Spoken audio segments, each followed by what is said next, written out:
Well, I'm a good follow-up to Jason because I'm going to talk about all the things that you can do that cost no money that will help engage your employees. So fasten your seatbelts. I'm going to go fast. One of the things that I will do, if you leave me your cards afterwards, I'll send you the whole list of all the ideas that I'm going to talk about, plus some more.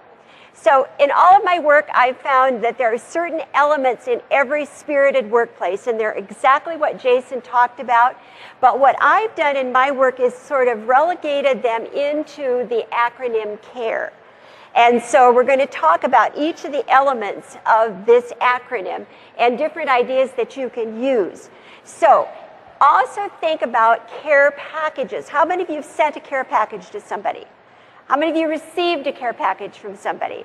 So you're focused specifically on that person. And when you recognize someone as a human being, it's the love and the connection that Jason was talking about, that says to them, you are of value, you are important. I walked into the women's washroom at O'Hare Airport several years ago, and there was a woman there cleaning, and she was like this.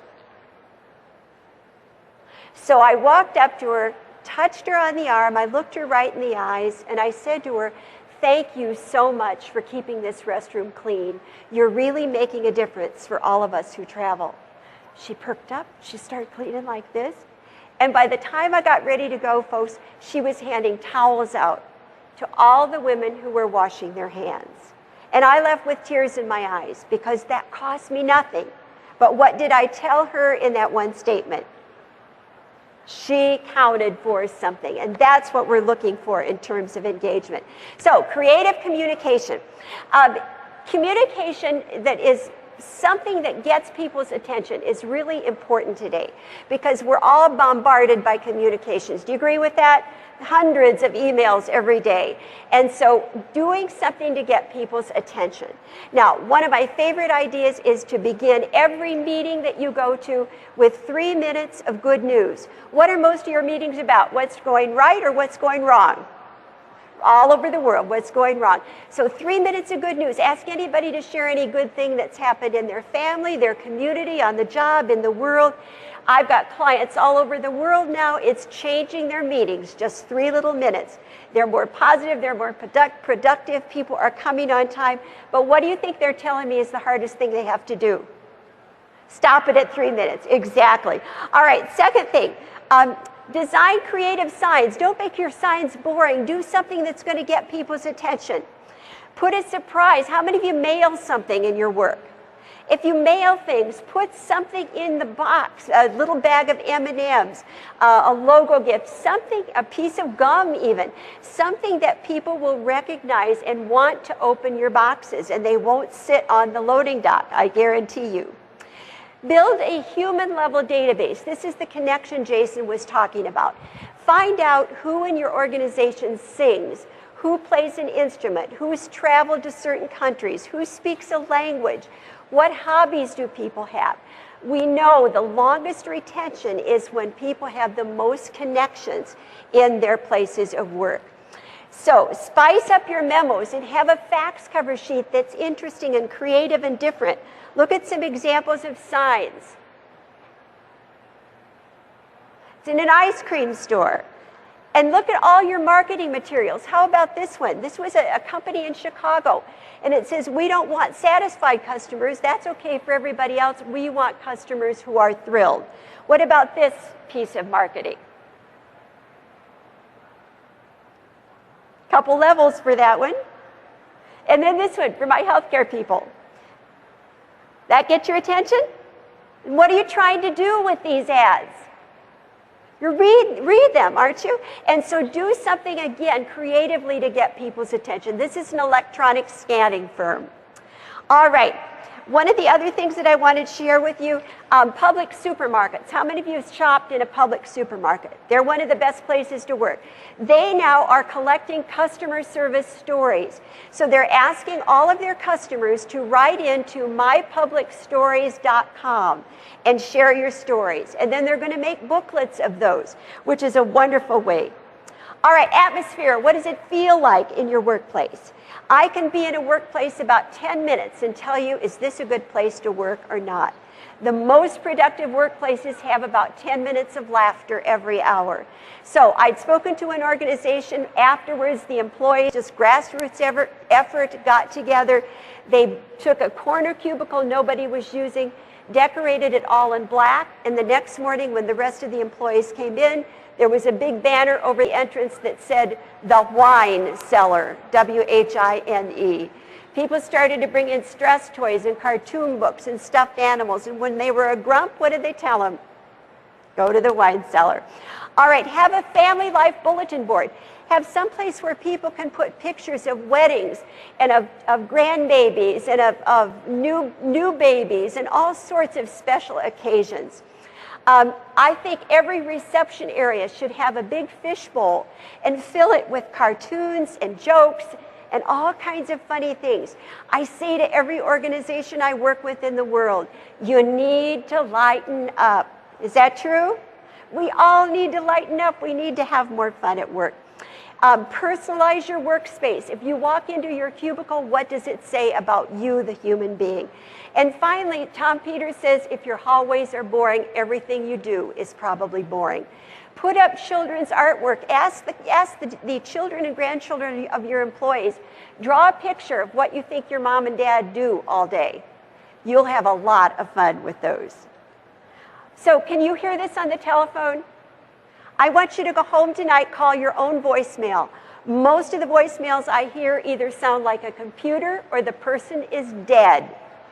I want you to re-record your voicemail standing up smiling so that when people hear that, they say, wow, that's a person who loves their job. That must be a good place to work. All right, the A, appreciation for all. I'm going to do a whole session on this tomorrow morning. When you get up in the morning, put 5 pennies in your pocket. Every time you thank somebody, move a penny to this pocket. Don't go home at night till all 5 pennies are over here. Folks, the most important thing I'm going to say to you today is appreciation is a free gift. It's free. It costs you nothing. It will change your workplace more than any other one single thing that you can do. I have every Wednesday is my A day. I don't go to bed at night until I've written thank you notes, email, or called to somebody in the world. And so get a strategy, have something in mind. All right, senior managers, wash people's cars, surprise them when they come out in the parking lot. Greet them as they come in the door one morning and just thank them for being there. My very favorite idea, and this happened after I had spoken to an organization, a man came up to me and he said, Barbara, I have the lowest performing team in the whole organization. Never once have they met their goals, but you've gotten me thinking. Called me 10 months later, ecstatic on the phone. He said, I have to tell you what I did. You got me thinking. I called them all together and I said, okay, any of you who meet your goals this quarter, I'm going to call your mothers. And every single one of them met their goals for the first time ever. So I don't care how old we are, to have someone call our spouse, our significant other, our mom, and thank them for us and the good work that we're doing. Folks, that costs nothing. He said it was the nicest thing I had ever done. Surprise employees with treats. On a day like today, take popsicles around to everybody. Or pop popcorn on a gloomy, rainy day and just surprise people. Name a hallway after somebody for a year. It's really a fun thing. You know the concept of the emotional bank account. Keep people's bank accounts filled up. Give them deposits. And finally, have fun with candy. Look at all the names of candy. Score, Extra, Payday, Snickers, $100,000 bar. You can have so much fun with putting little notes on people's desks to say with a piece of candy something that you want them to do. This is something that the DMV gives 30 of these every month to every employee. You give 1 away a day. And just, again, have fun with these things. By the way, the dollar store. The dollar store is a great place to go. Have a little surprise closet and buy a bunch of stuff at the dollar store. And when somebody does something great, just take them a little fun thing. So respect. Create a code of conduct. Get your whole team together and ask them to come up with 7 or 8 specific behaviors that everybody will agree to use with everybody else. And I would encourage you to have something on that like, if I have a concern with someone, I will go directly to that person. Then post those, have everybody sign it, and when someone starts to gripe about someone else, all you have to do is say, remember the code. And it gets all that gossiping, griping out, and people do something about it. Have brown bag lunches with management. And managers, just ask your employees, what can I do to help you? What are some of your concerns, and what are your ideas to make it better? Always focus on the positive. Grapevine meetings. When you hear a lot of gossip going on, get everybody together and say, tell me what's on your mind. I'll tell you as much as I absolutely can. And then finally, let people trade jobs with someone. I worked with the state of Michigan. The one thing employees wanted more than anything else was to trade jobs with someone else in the state, just so they could see what someone else did. So, and another thing, Beckton, I don't recall ever saying, correct me if I'm wrong. Not exactly the respect that we're talking about. Reason for being or sense of purpose is the most important one, I think, of all. People need to feel they are of value. How many of you know the story of Johnny the Bagger? That's my story. 5 million people have watched that on YouTube. One little guy who heard me talk about adding a personal signature to your work. What can you do to make the customer feel special? He turned the whole organization upside down. And now millions of people are getting hope from that one story. So add your own personal signature. Adopt the idea of mistakes. If you hear the word mistake, what do you think of right off the bat? Bad, negative. Take that word and hyphenate it and think of a mistake. It may take hundreds of takes to get a final print. So when someone goofs up, just think of it as a mistake and talk about it, get it out, learn from it, and don't beat people up for mistakes. Just think of them in a very different way. Write a personal mission statement. How many of you have a personal mission statement? If you don't, who are you and why are you here? I think we're here to love and serve one another. And then finally, celebrate the mission and vision of your organization. Do you have a mascot? Have you ever done a company song? Those kinds of fun things. So the whole idea of adding a personal signature. The E for empathy.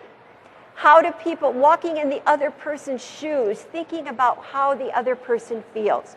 And what I love about empathy is that the whole idea of it is thinking about the feelings of other people. So do something as Derek or Jason mentioned for the community. I think you should have ethnic food lunches. Have people bring a dish from their native country. And the other kind of lunches I think you should have, and I love this one, have a potluck where you ask people to bring the food they hate the most. And you know what? Somebody else is going to love what you hate. And it's a whole lot of fun. Okay, here's another one that I love. I have several organizations that have gone out in the community and found either retired people from their organization, or they've found elderly people, older people that just need to be needed. And they've brought them in a few hours a week as moms. The moms bake birthday cakes whenever somebody has a birthday. If you're not feeling well, they bring chicken soup to your desk. They put out healthy snacks in the morning and the afternoon. They have little office areas where they have eyeglass repair kits, Band-Aids, aspirin, all the things that a mom would do. Some of them just totally volunteer, but others are paid very little and they get to come and feel needed, and your employees feel loved. So let your employees be customers. Have you ever let them be like a, what do you call it, the blind shop people that come in and test it? Let them be a customer of your organization and see how it feels. It's amazing. Then begin a kindness campaign. The city of Kansas City has done buttons that say, kindness is contagious, pass it on. And they've asked people all over the community, wear your button when someone does something kind for you, pass it on. Those, in a year, those buttons went to 12 different countries. It was just amazing. And the crime rate in greater Kansas City went down by 28%. just wearing kindness buttons. And then share vacation time. If you've got extra days, if someone has a very ill person in their family, give some of your days. Let people share some of their vacation days with those people. And that's a wonderful way of creating empathy. I love this, the Chinese symbol for listening. You see on one side your intellect, the business level, your ear, but look on the other side, that you cannot listen without your full personhood. Listening with your eyes for body language, your undivided attention. And look at the cornerstone. You cannot really listen without your heart. So when you get back to your office, post in your office a sign that says, "Am I listening with my heart?" It's a very different kind of listening. This is my little tiny town in Harlan, Iowa. All the people, all the companies in the town got together and built a playground for the children. That's empathy. And the last one is E for enthusiasm, celebration. The root words of enthusiasm are entheos, over from God, something bigger than any of us. Celebrate yourself. When you get back to the office, get a piece of paper, draw your hand like you did in kindergarten. Put that paper hand up on the wall. When you've done something great and nobody's noticed, you just go back, give yourself a little pat on the back. Okay, have a file clean out day. Give an award to the person who throws the most paper away. Make every Friday a fun Friday. Wear your bedroom slippers to work. Wear a crazy hat. Come with something backwards. Have a golf putting contest in the hallway. Anything to help people have more fun. One client of mine has 1 hour from 4 to 5 every Friday. Everybody writes thank you notes to their customers. In that hour, they play music, they get treats, they have fun, but everybody thanks customers in that 1 hour. Have a company mascot. Have a party for an internal part of the company that you depend on to get your work done. Invite them, surprise them for a little party sometime, for lunch or after work, and just say thank you to them. And so as you think about enthusiasm and celebrating yourself, everybody, when you get back to work, get a folder. Get your very favorite color. I have one with butterflies all over it. Write on it in great big letters, AIG. It stands for Ain't I Great? And every time you get a letter from somebody, a card, something that makes you feel good, you put it in that folder. When you're having a bad day, you take it out and celebrate yourself. The last thing I want you to do is when you get home tonight, besides redoing your voicemail, I want you to send yourself a voicemail message. And I want you to say, "Boy, are you great. You're doing a fabulous job, and I am so glad that you are in my company." And you're saying that to yourself. And then when you play that back, you feel good about yourself. So, Nurse Dunn, got to have a little talk with Nurse Dunn, a little bit too much enthusiasm there. So finally, if you leave me your cards, again, I will send you the whole list of ideas. Come if you want more on appreciation tomorrow. Do the little things, folks. The little things become big things. And you can do it. If little Johnny can do it, so can every one of us in this room. Thank you and God bless.